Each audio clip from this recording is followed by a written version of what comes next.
안녕하십니까. 돈 안 들이고 건강해지는 통찰의학 성형외과 김찬입니다. 반갑습니다. 오늘 주제는 목 부분의 시리즈 중에 두 번째죠. 중간목입니다. 첫 번째는 이제 공기를 마시는 앞에 목 기관지를 설명드렸고요. 두 번째는 액체와 고체, 음식이 들어가는 아주 중요한 이제 먹고 살기 위해서 가장 중요한 부분 중에 하나죠.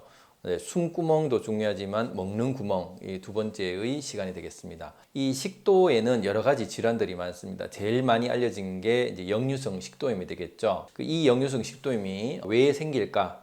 이런 부분과 또 어떤 증상이 있나, 그리고 우리가 또 어떻게 또 치료해야 되는가, 이런 부분이 영상에 많이 나와 있긴 하지만 좀 더 근원적인 관점에서 제가 설명을 드리고자 합니다. 이 역류성 식도염이라는 것은 과거에 아마 없었던 병일 겁니다. 이게 현대에서 이제 산업화되면서 생긴 병일 수가 있는데요. 우리가 농업혁명을 하면서 단순 노동을 하기 시작했고, 그러면서 허리 디스크가 신석기 시대에 생겼다고 하죠. 그렇게 해서 농경 시대 때부터 먹을 수 있는 음식량이 획기적으로 많이 늘었습니다. 그리고 두 번째는 산업혁명이 되면서 자동차가 발달이 되었고, 그러면서 움직임이 획기적으로 줄었죠. 차가 이제 우리 다리를 대신해 주기 때문에.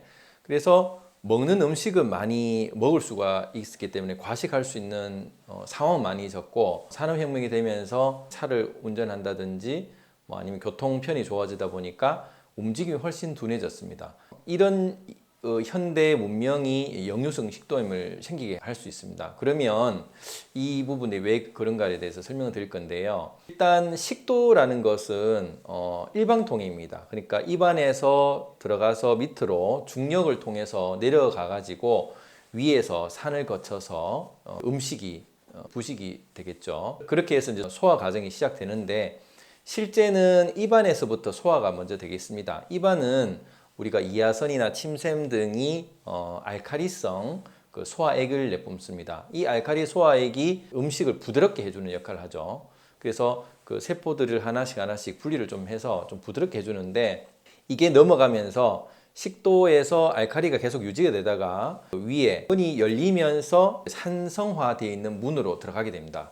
그 소화 공장이 위에 들어가야지 비로소 위산을 만나게 되는데, 여러 가지 이유로 이 산이 그 일방 통행이 아닌 원웨이가 아닌 거꾸로 가는 역류성 통행을 접하게 되는 게 현대 문명이라는 거죠. 그럼 왜 그런가?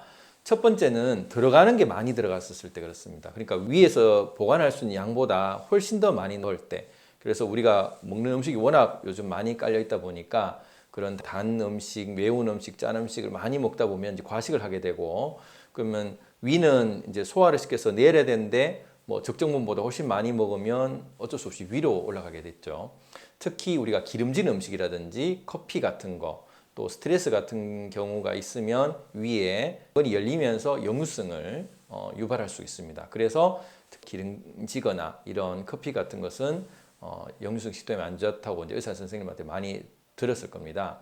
두 번째는 그 안에 내용물이 많이 차서 생긴 것도 있지만 바깥에서 압박이 됐었을 수도 있는데요. 이 바깥에 압박이 되는 거는 운동을 많이 안 하다 보니까 보통 뱃살이 나온다, 아랫배가 많이 나온다고 하죠. 그게 소위 말하는 내장 지방인데, 이거는 서서히 내장 지방이 쪄가지고 복압이 상승하는 경우입니다. 이런 경우는 복압이 상승되면서 위를 자체를 압력으로 밀기 때문에 그 자체가 이제 압력을 줄 수 있죠. 그래서 순간 갑자기 앉는다든지 배를 접는다든지 이런 압력이 생겼을 때 위에서 아주 큰 압력이 생겨서 식도로 넘어갈 수가 있게 됩니다. 그리고 세 번째는 여러분들이 워낙 바깥으로 보이는 그런 보이는 삶을 중시하다 보니까 날씬한 허리, 그리고 남자분들도 불룩한 배를 감추기 위해서 옷들도 타이트한 옷을 많이 입게 되겠죠. 이런 타이트한 옷을 입는 것 자체가 결국 배가 나오신 분이 입을 거기 때문에 내장 비만 있는데 타이트한 옷을 입는다. 그러면 훨씬 더 속이 답답할 수가 있고, 그러면 역류성 식도염이 될 확률이 많다는 겁니다. 또 잘 때 우리가 바로 자기 전에 먹는 야식 같은 것들, 그런 것들이 소화되기 전에 바로 누워버리니까 이게 중력을 타고 내려가는데 중력을 타고 내려가지 못하다 보니까 다시 위로 올라갈 수 있는 찬스를 두게 되고요. 또 자는 습관에 따라서 그 역류성 식도염이 좀 더 유발이 될 수도 있겠죠. 그래서 보통 왼쪽으로 잘 때 역류성 식도염이 좀 덜하다라고 하고, 오른쪽으로는 좀 더 심하다, 이런 얘기도 들어보셨을 겁니다.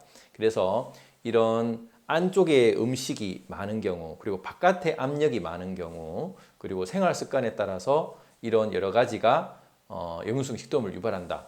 그럼 이 역류성 식도염이 생기면 어떤 증상이 생기고 어떻게 되느냐에 대한 건데요.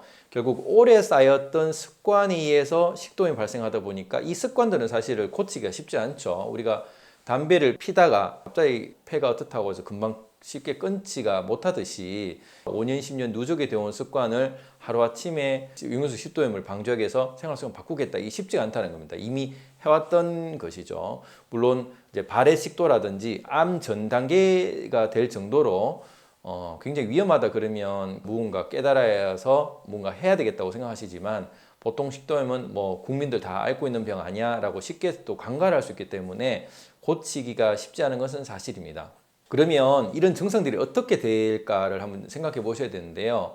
첫 번째는 들어간 음식물이 입안에서는 알칼리성이고 이 위에 있었던 것은 그 산성입니다. 그러면 산성이 다시 나오게 되면 산성으로 공기 가스도 나오게 되고요. 또 음식물에 액체도 묻게 되고, 그럼 이 치아에서도 산성이 묻게 되면 치아는 알칼리 환경이기 때문에 산이 오게 되면 부식이 잘 됩니다. 결국 충치가 될 가능성이 많다는 거죠. 충치는 오래 씹는 사람들이 생기는 경우도 있지만 이렇게 음식을 빨리빨리 먹는 사람들은 보통 치아가 오히려 별로 안 쓰니까 충치가 생기지 않을 수가 있는데 너무 빨리 먹어서 이렇게 트럼이나 아니면 역류성 식도염이 있을 때는 오히려 충치가 더 잘 생기기도 하게 됩니다. 그래서 이런 치아의 관리를 신경 써야 된다는 부분이고요.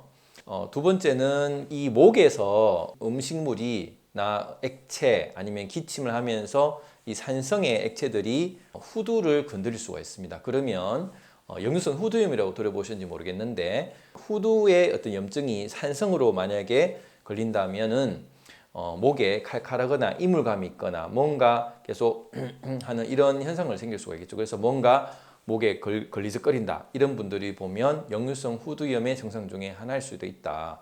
그리고 꼭 뭐 음식물이 안 넘어오더라도 그 단순한 공기 트럼이나 액체 같은 게 조금씩만 되더라도 역류성 후두염을 일으키기 때문에 목에 이물감을 불편한 감을 줄 수가 있다는 거죠.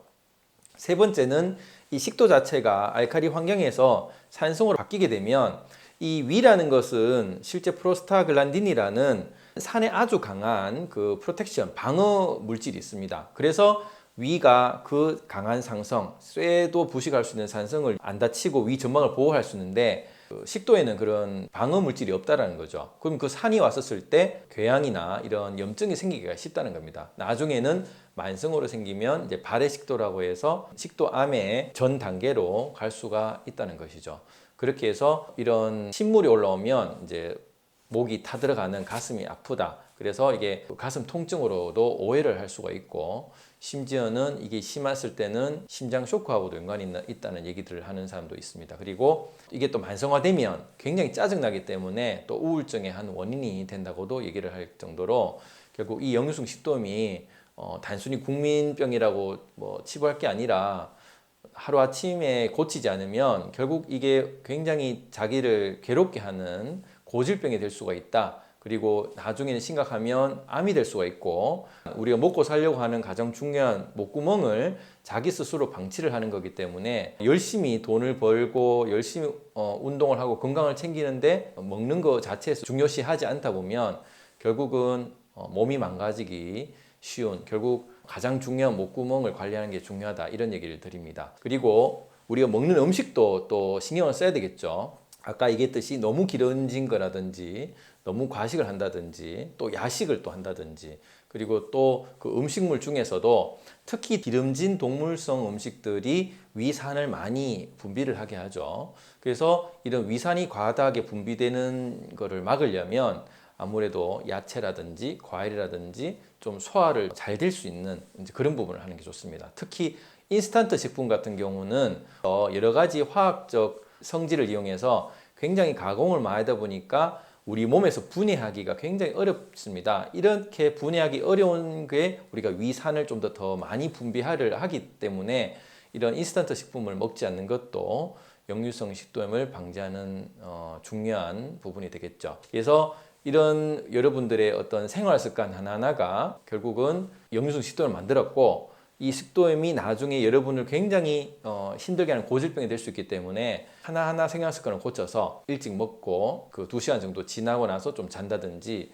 그리고 배를 압박을 많이 하지 않는다든지, 그리고 음식을 소식을 한다든지, 그리고 하체 운동을 해서 다리로 운동을 해가지고 장을 많이 짜주면 소화를 빨리 시켜서 운동을 하지 않아서 생겼던 역류성식도염을 거꾸로 우리가 생활 습관으로 고칠 수도 있다는 것입니다. 그래서 하나하나 여러분들의 생활 습관을 그 원인을 이용을 해서 내가 안 했던 걸 바꾸면은 여러분들의 생활 건강에 가장 중요한 식도의 목구멍을 지킬 수 있지 않겠나 싶습니다. 다음 시간에는 뒷목 부분에 대해서 말씀드리도록 하겠습니다. 감사합니다.